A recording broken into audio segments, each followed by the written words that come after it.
ధాన్యం కొనుగోలు ప్రక్రియలో దళారుల ప్రమేయం లేకుండా చూడాలని, రైతులకు అన్ని విధాలుగా అండగా నిలవాలని రాష్ట్ర పౌర సరఫరాల శాఖ మంత్రి నాదెండ్ల మనోహర్ అధికారులను ఆదేశించారు. విశాఖ కలెక్టరేట్ కార్యాలయంలో ఉత్తరాంధ్ర జిల్లాల పరిధిలోని జాయింట్ కలెక్టర్లు, civil supply, legal metrology, vigilance, వ్యవసాయ శాఖల అధికారులతో సమీక్ష నిర్వహించారు.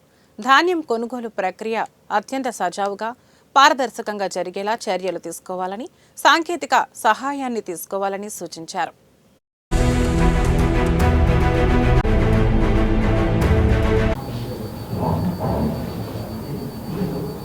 అందరికీ నమస్కారం.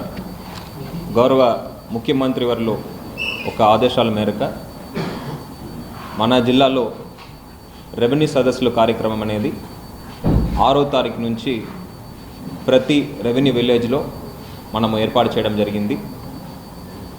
జిల్లాలో ఉన్న 11 మండలాలు, 7 అర్బన్ మండలాలు, 4 రూరల్ మండలాలు అన్నింటిలో కూడా రెవెన్యూ విలేజ్ వారీగా ఈ సదస్సులు అనేది ప్రతిరోజు కూడా షెడ్యూల్ పరంగా ఏర్పాటు చేయడం జరుగుతుంది. ఈ సదస్సులో మండల్ రెవెన్యూ ఆఫీసర్ అంటే తహసీల్దార్ వర్యులు, డిప్యూటీ తహసీల్దార్, రెవెన్యూ ఇన్స్పెక్టర్, ఆ గ్రామానికి చెందిన విలేజ్ రెవెన్యూ ఆఫీసర్ వీళ్ళందరూ కూడా ఒక బృందంగా వెళ్ళి వీళ్ళతో పాటు అనుబంధ శాఖలు, ఫారెస్ట్ కావచ్చు, ఎండోన్మెంట్ కావచ్చు, రిజిస్ట్రేషన్ డిపార్ట్మెంట్ కావచ్చు, వీళ్ళొక్క సిబ్బంది కూడా వీళ్ళతో పాటు వెళ్ళి గ్రామం వారీగా